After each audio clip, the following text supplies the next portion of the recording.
Most people who have to deal with governance don't enjoy it. And especially when it comes to software developers, they're always trying to work around it because it tends to be something that slows them down. That's just one more thing they have to deal with when they're trying to accomplish their job. Now, governance is something that's vital and important in an organization to make sure that you're following policies, whether the rules or regulations or the policies that you've set yourself to make sure you're achieving the customer experience, the quality of business, the costs, whatever strategically your constraints might be. Here's the trick I like to recommend to see if your governance processes are actually causing more harm than they should be. Now, more than likely, the people who set governance standards are higher level executives who tend to have other people working for them, assistants, admins, entire teams of people. And instead of having to deal with the governance for anything, they tend to delegate it to other people because it's horrible. So what you should do if you're in a position like this, if you're the people who are going to decide what governance looks like and if you can change it, try to buy something through your existing procurement process on your own. You're not allowed to ask anyone for help,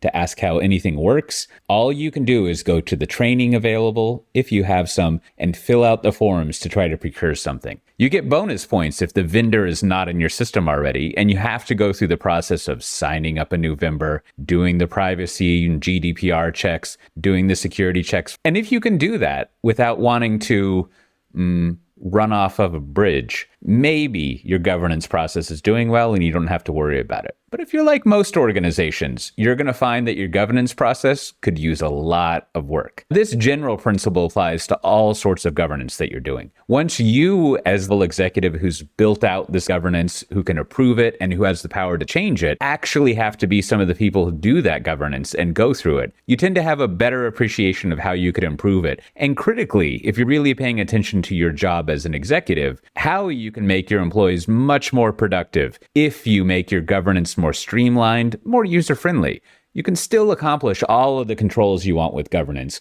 but you've got to go visit them and make sure that they're designed as well as possible and they actually help your company be great instead of slowing it down.